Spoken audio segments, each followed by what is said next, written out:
کچھ لوگ لا الہ الا اللہ کا ارتھ بتاتے ہیں اللہ کے علاوہ اور کوئی اللہ نہیں، یا اللہ کے علاوہ کوئی دوسرا مالک نہیں۔ لا الہ الا اللہ کا یہ ارتھ غلط ہے، صحیح نہیں ہے۔ آپ پوچھ سکتے ہیں کہ کیوں غلط ہے؟ اگر ہم لا الہ الا اللہ کا انواد یہ کریں کہ اللہ کے علاوہ کوئی دوسرا اللہ نہیں، یا اللہ کے علاوہ اور کوئی دوسرا مالک نہیں، تو اس میں حرج کیا ہے؟ جی ہاں، حرج ہے۔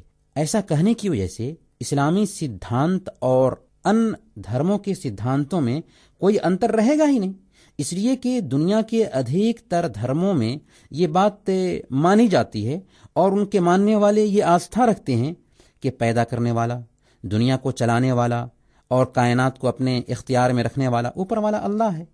خود اگیانتا کال میں، زمانے جاہلیت میں جو بہودیوادی تھے، ان کی بھی یہی آستھا تھی کہ اللہ ہی پیدا کرنے والا ہے، وہی روزی دیتا ہے، وہی مارتا ہے، وہی جلاتا ہے، اور وہی کائنات پر شاسن کر رہا ہے۔ اللہ تعالیٰ نے سورہ یونس آیت نمبر 31 میں ان کے اس عقیدے کو نقل کیا ہے، قل من یرزقکم من السماء والارض ام من یملک السمع والابصار ومن یخرج الحی من المیت ویخرج المیت من الحی ومن یدبر الامر فسیقولون اللہ۔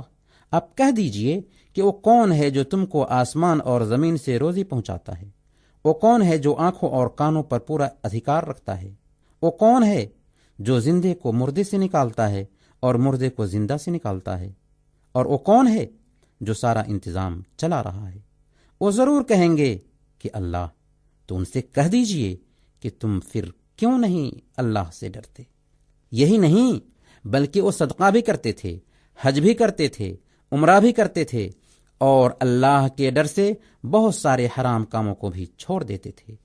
لیکن جس آدھار پر وہ مشرک اور کافر ٹھہرے، وہ یہ کہ عبادت کو ماتر اللہ کے لیے ثابت نہیں کیا، کہ اللہ کے علاوہ کسی سے مدد نہیں مانگی جا سکتی، اللہ کے علاوہ کسی کو مشکل دور کرنے والا نہیں مانا جا سکتا، اللہ کے علاوہ کسی اور کو ضرورت پوری کرنے والا نہیں سمجھا جا سکتا۔ قرآن نے خود ان کی اس آستھا کو بیان کیا، سورہ زمر آیت نمبر 3، والذین اتخذوا من دونہ اولیاء ما نعبدهم الا لیقربونا الی اللہ زلفی۔ اور جو لوگ اس اللہ کے سوا دوسرے ولی بنا رکھے ہیں، وہ کہتے ہیں کہ ہم ان کی عبادت اس لیے کرتے ہیں کہ یہ ہمیں اللہ سے قریب کر دیں۔ یہی بات سورہ یونس آیت نمبر 18 میں کہی گئی ہے، وَيَعْبُدُونَ مِن دُونِ اللَّهِ مَا لَا يَضُرُّهُمْ وَلَا يَنفَعُهُمْ وَيَقُولُونَ هَؤُلَاءِ شُفَعَاؤُنَا عِندَ اللَّهِ۔ وہ اللہ کے علاوہ ان کی عبادت کرتے ہیں، ان کی پوجا کرتے ہیں جو نہ ان کو نفع پہنچا سکیں اور نہ نقصان پہنچا سکیں، اور کہتے ہیں کہ یہ ہمارے اللہ کے پاس سفارشی ہیں۔ اس ویاکھیا سے پتہ یہ چلا کہ ہم میں اور ان دھرموں میں فرق اتنا ہے کہ ہم جس اللہ کو پیدا کرنے والا، روزی دینے والا اور شاسن کرنے والا مانتے ہیں، اسی ایک اللہ کے لیے پوجا کے سارے کاموں کو وشیش کرتے ہیں۔ اس کے علاوہ کسی اور سے مدد نہیں چاہتے، اس کے علاوہ کسی اور کو مشکل دور کرنے والا نہیں مانتے، اس کے علاوہ کسی اور کو ضرورت پوری کرنے والا نہیں سمجھتے، اس کے علاوہ کسی اور پیر، فقیر، مزار اور درگاہ کا چکر نہیں لگاتے۔ اگر کوئی آدمی کسی پیر کو، کسی فقیر کو درگاہ اور مزار پر جاتا ہے اور ان کو نفع اور نقصان کا مالک سمجھتا ہے، تو سمجھو کہ وہ لا الہ الا اللہ کے اپوزٹ چل رہا ہے، اور جو لا الہ الا اللہ کے اپوزٹ چلے اس کا اسلام سے کوئی تعلق ہی نہیں رہا، اس کا اسلام ہی صحیح نہیں رہا۔ کچھ لوگ اگیانتا کے کارن یہ سمجھتے ہیں کہ اللہ کی ذات بہت اونچی ہے، اس تک ہماری بات ڈائریکٹ نہیں پہنچ سکتی۔ اللہ تک پہنچنے کے لیے مادھیم کی ضرورت ہے۔ جیسے بادشاہ سے ملنا ہو تو پہلے اس کے قریبی لوگوں سے ملنا پڑتا ہے، چھت پر چڑھنا ہو تو سیڑھی کی ضرورت ہوتی ہے۔ سب سے پہلے اللہ کی ذات کے بارے میں اگر کوئی اس انداز میں سوچتا ہے تو یہ سوچ ہی غلط ہے۔ کیوں؟ اس لیے کہ اسی سوچ کی بنیاد پر دنیا میں شرک پھیلا ہے، اور اللہ کے لیے مثالیں بیان کرنا صحیح نہیں ہے۔ اللہ تعالیٰ نے خود فرمایا، سورہ نحل آیت نمبر 73 فلا تضربوا للہ الامثال ان اللہ یعلم وانتم لا تعلمون۔ اللہ کے لیے مثالیں مت بناؤ، اللہ خوب جانتا ہے، تم نہیں جانتے۔ دوسری بات یہ کہ اللہ تعالیٰ کو اس کی کمزور سرشٹی پر قیاس نہیں کیا جا سکتا۔ آپ اسی مثال میں دیکھیے کہ بادشاہ جہاں پر بیٹھا ہوا ہے وہاں سے نہ اپنی پوری جنتا کو دیکھ سکتا ہے اور نہ بغیر ذریعہ کے ان کی بات کو سن سکتا ہے، اور پھر اسے اپنی سرکشا کے لیے باڈی گارڈ کی ضرورت ہے، تو پھر یہ مثال کیوں کر پیش کرتے ہیں اللہ کے لیے؟ اسی طرح چھت پر چڑھنے کے لیے سیڑھی کی ضرورت کیوں پڑتی ہے؟ اس لیے کہ اس کے بغیر چھت پر چڑھنا ممکن نہیں ہے۔ اگر چھت کا کام نیچے رہ کر ہی کوئی آدمی کر لیتا ہے تو ظاہر ہے کہ سیڑھی کی ضرورت نہیں ہوگی۔ تو اللہ جس سے ہمارا معاملہ ہے وہ نیچے سے ہی ہمارا مسئلہ حل کر دیتا ہے، تو آخر واسطے کی ضرورت کیا رہی؟ پھر ہم جس اللہ کے ساتھ میں معاملہ کرتے ہیں وہ ہر حال میں اور ہر جگہ اپنی مخلوق کو دیکھتا ہے۔ اس کی ایک صفت ہے البصیر، یعنی بہت زیادہ دیکھنے والی ذات، وہ سنتا ہے۔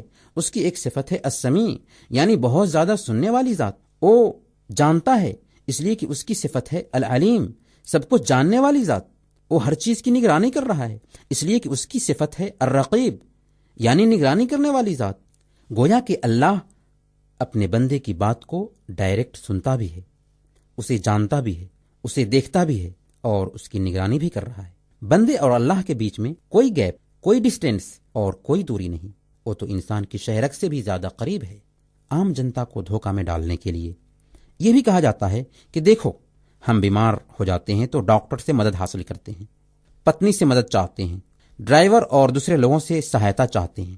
ایسے لوگوں کو بھی سمجھانا چاہیے کہ ہم آپ کے ساتھ بالکل سہمت ہیں کہ جس کام کو دوسرا کرنے کی طاقت رکھتا ہو اس کام کے لیے اس سے سہایتا لینا غلط نہیں ہے، بلکہ یہ تو اللہ کا بنایا ہوا نیم ہے، یہ تو اللہ کا بنایا ہوا قانون ہے، اور اچھے کاموں میں ایک دوسرے کی سہایتا کرنے پر اسلام ہمیں ابھارتا بھی ہے۔ اللہ تعالیٰ نے خود کہا وَتَعَاوَنُوا عَلَى الْبِرِّ وَالتَّقْوَى، نیکی اور تقوی کے کاموں میں ایک دوسرے کی سہایتا کرو۔ ظاہر ہے کہ یہ سہایتا نہ غلط ہے اور نہ شرک ہے، بلکہ سراہنیہ ہے، بلکہ مادھیم اور وسیلہ جائز بھی ہے۔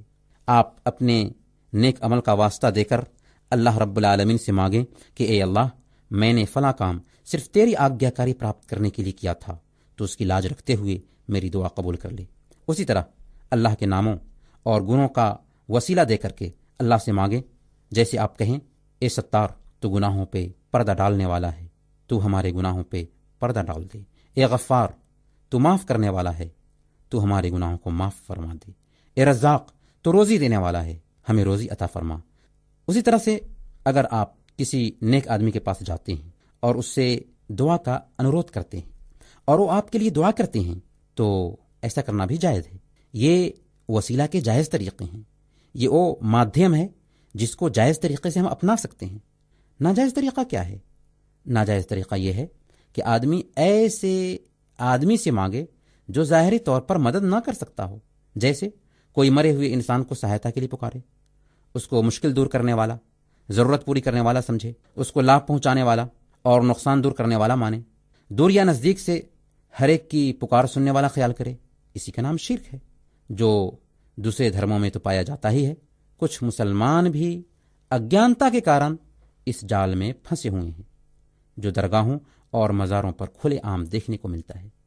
سوال یہ ہے کہ جو مر گیا وہ خود اپنا مالک نہیں تو دوسروں کو کیا فائدہ پہنچا سکتا ہے؟ پھر اس کے اندر آتما اب رہی نہیں، اس کے اندر سے آتما نکل چکی ہے، وہ ہمارے کچھ کام کا نہیں رہا۔ قرآن نے اسی وجہ سے تو کہا، سورہ نمل آیت نمبر 80، انک لا تسمع الموتى، اے ہمارے حبیب آپ مردوں کو نہیں سنا سکتے۔ سورہ فاطر آیت نمبر 22، وما انت بمسمع من فی القبور، جو قبروں میں ہیں آپ ان کو نہیں سنا سکتے۔ تو جو مر گیا وہ ہمارے کسی کام کا نہیں رہا۔